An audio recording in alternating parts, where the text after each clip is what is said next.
الشيطان الرجيم بسم الله الرحمن الرحيم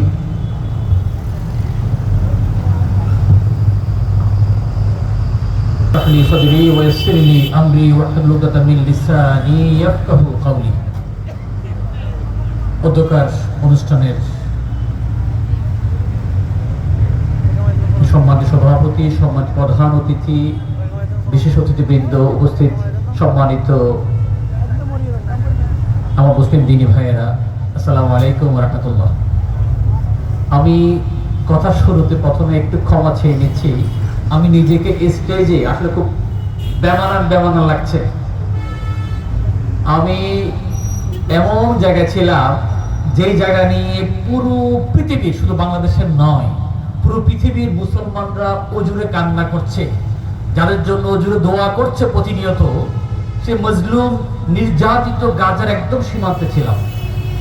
সেখান থেকে কাজ সেরে সরাসরি আসছি।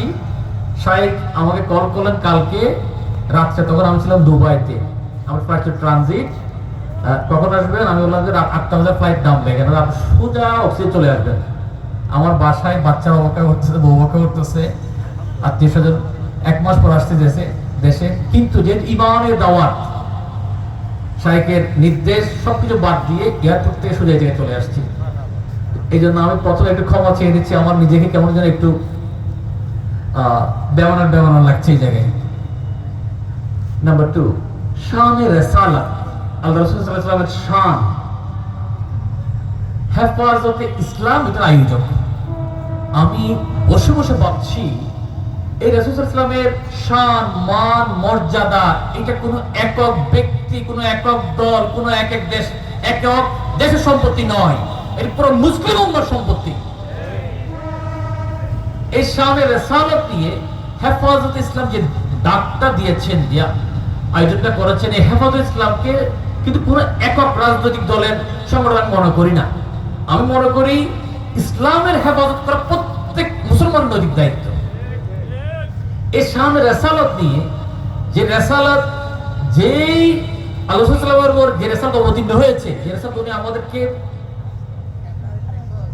জানিয়েছেন, পৌঁছিয়েছেন, তার প্রধান যে কোরআন, আজকে 2-1 দিন ধরে দেখছি এই কোরআন, যে কোরআন আমরা যখন পড়ি, আমাদের মধ্যে যারা খুশু ফুজু, যারা একটু আল্লাহর দিকে তাওয়াজ্জু করে, ওনারা মনে করেন এই কোরআনটা আল্লাহর পক্ষ থেকে অবতীর্ণ হয়েছে। সেই কোরআন, যে কোরআন প্রিয় হাবিব সাল্লাল্লাহু আলাইহি ওয়াসাল্লাম নিজে তেলাওয়াত করেছেন, যে কোরআন প্রিয় হাবিব সাল্লাল্লাহু আলাইহি ওয়াসাল্লামের মুখে বের হওয়ার পর ওরা সাহাবীগণ শিখেছেন, ওরা সাহাবীগণ থেকে তাবেঈগণ শিখেছেন, তাবেঈগণ শিখেছেন। সেই মহাগ্রন্থ কোরআন, কোরআনের সূরা নাস নিয়ে দেখা যাচ্ছে সূরা নাসকে বলছেন, নাসটা বলা হচ্ছে কুল আউযু বিরাব্বিন নাস, মালিকিন নাস, ইলাহিন নাস, বলছে একজন ব্যক্তি সাদা কাপড় পরিহিত, আদু খোঁচা দাড়ি, উনি বলছেন কোরআনের মানুষকে নাচতে বলা হয়েছে। নাউযুবিল্লাহ। এবং সেই আবুল সরকারকে যখন অ্যারেস্ট করা হলো, তখন বাংলাদেশের কিছু প্রগতিশীল নামদারি ব্যক্তি এগিয়ে এসেছে। আমি অবাক হইনি যখন দেখলাম মশাল মিছিল বের করেছে, এবং প্রথম আলো সেই মশাল মিছিলের লাইভ করছে। আবুল সরকারকে মুক্তি দেওয়ার মশাল মিছিল লাইভ করছে কে? প্রথম আলো। যোগাযোগ কার সাথে? বোঝা যাচ্ছে। সো আজকে শানে রিসালাত, যে কোরআন আমাদের উপর অবতীর্ণ হয়েছে, এবং এই ব্যক্তি আবুল সরকার, আপনারা সকলেই জানেন, ইতিমধ্যে মিডিয়ার মাধ্যমে আপনারা জেনেছেন, আমাদের স্বয়ং সৃষ্টিকর্তাকে নিয়ে এমন কটূক্তি করেছে যেগুলো আমার মুখের বলার ভাষা নাই। নাউযুবিল্লাহ। এবং এমন কথা বলেছে যেটা দেখা যাচ্ছে, আমি চিন্তা করে দেখলাম, এই কথা হিন্দুদের কথা। আবুল সরকার বলছে আল্লাহ কেন একজন? আবুল সরকার বলছে আল্লাহ কেন একাধিক হইল না? উনি উদাহরণ দিচ্ছেন, দরবারে যদি খেলামত পায়, খেলামত যদি একাধিক ব্যক্তি পায়, দরবারের তো মান সম্মান কমে না, বাড়ে। আল্লাহ যদি 100 না হয়, 200 আল্লাহ হইতো, তাহলে মান সম্মান আরো বাড়তো। নাউযুবিল্লাহ। অর্থাৎ হিন্দুরা যে ধরনের শত শত দেব দেবীর তারা পূজা করে, সে এই বিষয়ে কথা বলছে কে? মুসলিম নামদারি আবুল সরকার। এই আউল বাউল এদেরকে আমরা প্রকাশ্যে জানিয়ে দিতে চাই, বাংলাদেশের মুসলমান অসাম্প্রদায়িক দেশে বাস করি আমরা। হিন্দু ধর্ম আপনি পালন করেন, কোনো অসুবিধা নাই। খ্রিস্টান ধর্ম পালন করেন, কোনো অসুবিধা নাই। প্রয়োজন আমাদের মুসলিম ভাইরা তাদের উপর কোনো আঘাত আসলে আমরা তাদেরকে প্রয়োজন হেফাজত করব, কিন্তু মুসলিম হয়ে কিংবা নাস্তিক নাম ধারণ করে মুসলমানের বিরুদ্ধে, আমাদের স্বয়ং স্রষ্টাকর্তার বিরুদ্ধে, কুরআনের বিরুদ্ধে আপনি অকথ্য কথা বলে যাবেন আর আমরা চুপ করে থাকবো, এটা হতে পারে না। আমি মাননীয় প্রধানমন্ত্রী মহোদয়ের বিরুদ্ধে দৃষ্টি আকর্ষণ করছি। দেখলাম এই আউল বাউলকে কে না কারা মেরেছে, ওদেরকে ধরার জন্য কঠোর ব্যবস্থা নিয়েছে পুলিশ। আমি প্রেস সচিব শফিকুল ইসলাম ভাইয়ের দৃষ্টি আকর্ষণ করছি, আপনি এদেরকে ধরার জন্য যে ব্যবস্থা নিয়েছেন, ব্যবস্থা নিয়ে তো দরকার ছিল না। আপনি এটা তো সমূলে মূলোৎপাটন করে যে পারতেন। যে মুহূর্তে আপনি ইসলামের বিরুদ্ধে 92% যেখানে মুসলিম আল্লাহর বিরুদ্ধে কথা বলছে, সাথে সাথে ধরে জিহ্বাটা কেটে দিতেন, তাহলে সবার সাক্ষী হয়ে যেত, আর কেউ কথা বলার সুযোগ পাইত না।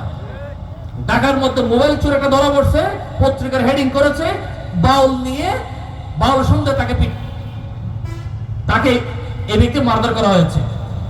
অর্থাৎ এইটা পুরোপুরি আমি প্রধানমন্ত্রী মহোদয়ের প্রতি বিনীত দৃষ্টি আকর্ষণ করছি, আগামী নির্বাচনকে বানচাল করার জন্য বিভিন্নভাবে শত্রুরা লেগে আছে। এখানে এই আউল বাউল দিয়ে কিছু কথা বলাবে, প্রথম আলোর মতো এই পত্রিকাগুলো লাইভ করবে, নিউজ করবে, এই বন্দর আন্দোলন হবে, বিভিন্ন ধরনের এই নির্বাচন বানচাল করার জন্য যারা যারা আছে তারা এই আন্দোলনগুলোতে শরিক হবে। আন্দোলনগুলোর সামনের সারিতে পিছনের সারি দেখবেন সেই ব্যক্তিরা যারা দেশে শান্তি চায় না। তো আমরা বিরুদ্ধ দৃষ্টি আকর্ষণ করব, এই আউল বাউল সরকারের বিরুদ্ধে আন্দোলনকারীদেরকে অ্যারেস্ট না করে আউল বাউল সরকারকে বলে দেন, তোমরা যদি আলাদা ধর্ম করো, আলাদা ধর্ম নাম দিয়ে আলাদা করো, আমাদের কোরআনের উপর, মুসলমানের উপর, আল্লাহর উপর যদি কোন ধরনের বিন্দু মাত্র আঘাত আসে, বিন্দু মাত্র কটূক্তি আসে, সেটা আমরা কোনো অবস্থায় সহ্য করবো না। বাংলাদেশে এমন কোন আইন হয় নাই আমার ধর্মের বিরুদ্ধে কথা বলবে আর আমি তার বিরুদ্ধে প্রতিবাদ করবো আর আপনি আমাকে অ্যারেস্ট করে নিয়ে যাবেন, ওই ভয় দেখায় লাভ নাই। 3 নম্বর বিষয়, আমি অনেক তথাকথিত প্রগতিশীলদেরকে দেখি মোল্লার দূর মসজিদ পর্যন্ত এই কথা তারা বলে না।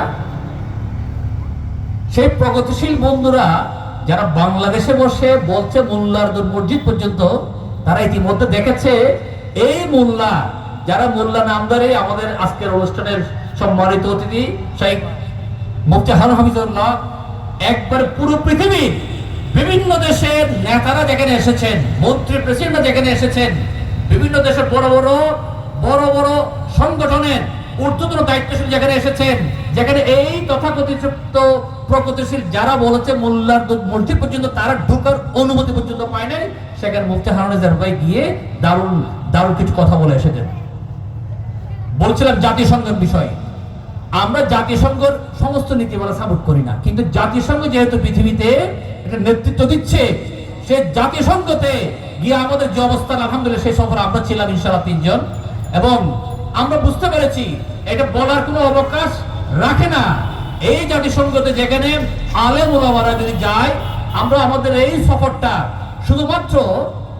শুধুমাত্র জাতিসংঘে মিটিং এর উপস্থিতির মধ্যে সীমাবদ্ধ রাখিনি। বাংলাদেশ থেকে 2 জন গিয়েছেন, ও মিটিং গিয়ে মিটিংটা শেষ করে চলে এসেছেন। আমি